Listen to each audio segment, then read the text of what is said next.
दोस्तों नमस्ते। आपको पता है कि आज हमारा उबेर का तारीख था जो हमको कोर्ट ने रिस्ट्रिक्ट किया था हमारे आंदोलन के बारे में आगे लेके जाने को। जो नोटिसेस हमको मिले थे उसके संदर्भ में आज हमारा तारीख था। हमारा नंबर था 13 और 9वें नंबर का केस चला और 5 बज गए और कोर्ट का टाइमिंग ख़त्म हो गया। तो अभी हम तो कहीं के उबेर है नहीं कि एक दिन में हमको कुछ ऑर्डर मिल जाए। ना हम लोग हाथी है कि हमारे लिए मुख्यमंत्री साहब मीटिंग ले, हमारे लिए कोर्ट में कैसे चले। ना हम लोग वो ये पिजन है कि हमारे लिए कुछ कोर्ट में हियरिंग हो। कबूतरों के लिए हो रहा मैंने सुना आजकल। तो हम लोग सादे खाली फिली ड्राइवर है। तो अभी कल हमको हमारा अगला डेट शायद जो 3-4 दिन में आ सकता है उसके बारे में समझेगा। और आशा करते हैं कि उस दिन तो हमको हमारा साइड रखने का मौका मिलेगा। उसमें भले वो अपने साइड से हो या हमारे अगेंस्ट हो। हमारा काम था कि जब हाईकोर्ट का माननीय हाईकोर्ट का कोई फैसला आता है तो उसके सम्मान में रुकना और हमारा साइड भी वहाँ पे रखना। और अगर जो अगला फैसला आता है वो कुछ भी हो, हमें तो आंदोलन आगे लेके जाना है। उसके बाद हम रुकेंगे नहीं। अगली डेट के लिए हम लोग रुके हैं और जो जो भी फैसला आता है हमको आंदोलन करने का जो अधिकार है उसको हम लोग इम्प्लीमेंट करेंगे, एग्जीक्यूट करेंगे, हमारा आंदोलन लेके जाएंगे। इम्पोर्टेंट बात यह है कि ये जो उबर कंपनी ने जो हमारे खिलाफ कोर्ट में केस दर्ज किया है उसका ये फाइल है और भी है, ये इम्पोर्टेंट है। और इसमें बहुत सारी झूठी चीज़ें तो है ही, लेकिन बुरा इस बात का है कि जो दलाल संगठन हमको संगठन बोलती है, जब मैंने आपको पहले बोला था कि हमारा आंदोलन को एक तरीके से बदनाम करने की कोशिश, जो ड्राइवर भाई एक होके जो एकता दिखा के हम लोगों ने इतना शांततापूर्ण बंद रखा, उस बंद को कैसे बदनाम किया जाए, कैसे ड्राइवरों को गुंडा बोल रहे हैं और किस तरह से ड्राइवर लोगों को अटकाने की कोशिश ये जो दलाल कर रहे हैं। ये अभी तो खुद उबेर ने ही मतलब उनका लेटर अटैच करके दिया है और जो पुलिस आयुक्त साहब को भी दिया है। मतलब हमारा आंदोलन कैसे ना हो, कंपनी का फायदा कैसे हो, उसके लिए काम करने वाले ये सब दलाल है। नाम लेने की जरूरत नहीं, आप सबको पता है ये दलाल कौन कौन है। ऐसे लेटर्स इन्होंने भेजे हैं जो कंपनी ने लगाए है। और मैंने भी आपको बोला था कि ये लोग कोशिश कर रहे हैं कि आंदोलन को गलत दिशा पे लेके जाने का और हमारा आंदोलन रोकने का। लेकिन ऊपर वाले की कृपा है कि हम लोग इसमें नहीं फंसे, ये ट्रैप में नहीं फंसे। और हमने कोर्ट के लिए कोर्ट को सम्मान देते हुए किसी का भी, मतलब आपको पता होगा कि महाविकास आघाड़ी इतना बड़ा आघाड़ी है, उसमें कांग्रेस है, राष्ट्रवादी है, शिवसेना है। उनको भी जब कोर्ट ने बोला कि बंद मत कीजिए तो उन्होंने पहले कोर्ट का सुना था। तो हमारा भी ये दायित्व बनता है कि हम एक बार कोर्ट का सुने और आगे अगर हमको आंदोलन करना है तो हम उसको आगे लेके जाए। तो ठीक है, 2-3 दिन में हमको आगे का समझेगा। उसके बाद कोई भी फैसला हो, हम लोग हमारा आंदोलन जिस भी स्टाइल में हमको लगता है लीगल है, हम लोग आगे लेके जाएंगे। 2-3 दिन में वो फैसला आने के बाद मैं आपको बताता हूँ। लेकिन जो भी चल रहा है, आपको पता है कि जो जो दलाल आके बोल रहे हैं कि कुछ फायदा नहीं होगा, कुछ नहीं होगा, या बंद मत करो, आंदोलन मत करो, तो उनका यही कोशिश है कि आप लोगों को किसी भी तरह से एक होने से रोकना है।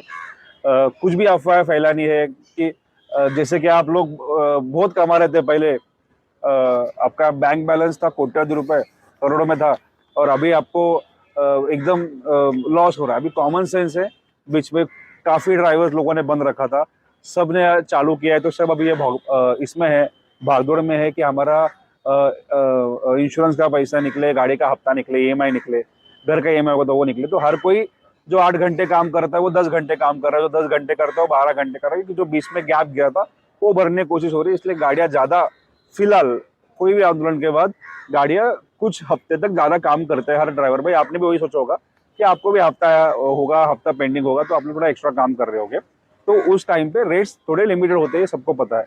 इसका मतलब ऐसे नहीं कि हम लोग आंदोलन ना करें, और जो कोशिश हम लोग कर रहे हैं उसको काफ़ी तरीके से आप देख रहे हैं कि पहली बार इतना बड़ा एकता पूरे महाराष्ट्र में बन रहा है। जगह जगह हम घूम रहे हैं, लोगों को साथ करने की कोशिश कर रहे हैं, ताकि आगे जब हम आंदोलन छेड़े तो हमको ज़्यादा मेहनत ना करना पड़े, ज़्यादा रास्ते पे ना उतरना पड़े, और एक ही मैसेज में, एक ही फटके में बंद हो जाए सब। हमको अगर गाड़ियां बंद रखनी है या किसी चौक में आके, किसी मोहल्ले में आके, या आज़ाद मैदान पे या आरटीओ के सामने हमको आंदोलन करना है, तो ये एकता के माध्यम से होता है और हम ये कोशिश कर रहे हैं। 12 करोड़ रुपए का मुकदमा उबेर ने हमारे ऊपर ठोका है और 12 करोड़ रुपए अगर हमको कमाने होंगे तो हमको 24 जन्म लेने पड़ेंगे, तब जाके ये 12 करोड़ रुपए हम उबर के चुका पाएंगे। लेकिन इस देश में न्याय व्यवस्था है, संविधान है, ऐसा कोई हमारे ऊपर मुकदमा ठोके तो उससे डर के रुकने वाले हम लोग होते नहीं है। हम तो अभी सोच रहे हैं संगठन में मिलके कि हम लोग 12,000 करोड़ का मुकदमा उबर पे करें, ताकि जो भी आप हम जो ड्राइवर भाई है वो जो काम कर रहे हैं लेकिन कंपनियां उसमें का पैसा चुरा रही है, तो वो कंपनियां वो जो पैसा है वो कंपनियों से ही वसूल करना चाहिए। तो इसके बारे में भी हम सोच रहे हैं। आप सबसे ये विनती है कि ये जो कंपनी के, अभी तो प्रूफ हो गया कि कंपनी के दलाल कौन है और कंपनी के दुश्मन कौन है, तो जो भी ऐसी वैसी बातें गोल गोल घुमा के बातें ऐसी बातें करते कि देखो ड्राइवर का फायदा ना हो, हम ड्राइवर की संगठन है तो हम ऐसी बातें करते कि ड्राइवर का फायदा हो, ड्राइवर के घर में 2 पैसे एक्स्ट्रा है, जो भी डॉक्यूमेंट्स आरटीओ के अधिकारी ने दिए हैं, जो भी ड्राइवर्स के फेवर में डॉक्यूमेंट्स है, वो सब डॉक्यूमेंट के माध्यम से हमारा कामगार संगठन का काम यही होता है कि ड्राइवर भाई की आमदनी बढ़े, ड्राइवर भाई के घर में 2 रुपए एक्स्ट्रा जाए। दल्लों का काम ये होता है कि ड्राइवर भाई के घर में 1 पैसा भी एक्स्ट्रा ना जाए, और जो भी फायदा हो कंपनी को ऐसे फिर वो लेटर्स लिख के देंगे, जो लेटर कंपनी पुलिस को देगी, उसके माध्यम से हमारा आंदोलन रोकने का प्रयास करेंगे, फिर ये दलालों के बिना कुछ काम किए फुकट में घर भरेंगे। तो हम लोगों का जो भी काम है वो बिगाड़ने की कोशिश ये लोग करेंगे, करते रहेंगे, आगे भी करेंगे। लेकिन जो एकता से माध्यम से हम इनको इनके औकात दिखा रहे हैं, सभी को, भ्रष्ट अधिकारी हो, कंपनी हो, दलाल हो या भ्रष्ट राजनेता हो, वो हम आगे दिखाते रहेंगे। जो शुरुआत हुई है उसे खत्म भी हम ही करेंगे। आप देख रहे हो कि हमने जब से आंदोलन चालू किया तब से पूरे देश में बड़ी तादाद में भाई लोग, हमारे ड्राइवर भाई लोग आंदोलन करने की कोशिश कर रहे हैं, अलग अलग तरीके से कर रहे हैं। उनको भी उबर के नोटिस जा रहे हैं जो सच में आंदोलन कर रहे हैं, और जो दलाल है उनको उबर के पाकिट जाते हो गए। जो भी होगा, ऐसे लोगों की इस देश में कमी नहीं है कि जो दिल से ऑनेस्टली काम करते हैं, और हम सब लोग साथ में काम करेंगे तो जीतने की संभावना बढ़ती है, और जितना ज्यादा हम लोग साथ रहेंगे उतने ज्यादा जल्दी जीतेंगे। आप सबको ये विनती है कि आप लोग किसी की भी बातों में या बहकावे में ना आए, अपने दिमाग से सोचे, और जो भी हम काम कर रहे हैं वो ज्यादा से ज्यादा लोगों तक पहुंचाने की कोशिश करें, क्योंकि आखिर में एकता में ही विजय है। आंदोलन तो हमारा चालू है, हमारे भाई लोग आजाद मैदान में रोज जाके बैठ रहे हैं। चौधरी भाई हो गए हमारे, और कौन कौन बैठता है, आकाश भाई बैठते हैं, अजून कौन, विजय भाई बैठते हैं। तो मतलब देखो, मैं तो सिर्फ एक फेस हूँ, काम तो हमारी टीम कर रही है। मुझे पता है कि मेरा फेस चमकता है तो ज्यादा लोगों तक पहुंचता हूँ, लेकिन सच बताओ मैं अकेला कुछ भी नहीं कर सकता हूँ, मैं सिर्फ जरिया हूँ। काम हमारा मेहनती, मतलब आज कम से कम 18-19 दिन हो गए, ये भाई लोग हर रोज जाके आजाद मैदान पे हमारा आंदोलन आगे बढ़ा रहे हैं, ताकि गवर्नमेंट को भी समझे कि आजाद मैदान पे हमारे भाई लोग बैठे हैं, इनको भी घर है, इनको भी व्यवसाय करना है, लेकिन ये दिन का कुछ समय, और इनके अलावा भी जो भी भाई आते हैं वो इसलिए आजाद मैदान पे आके बैठते हैं कि गवर्नमेंट को हर रोज समझे कि आंदोलन चालू है।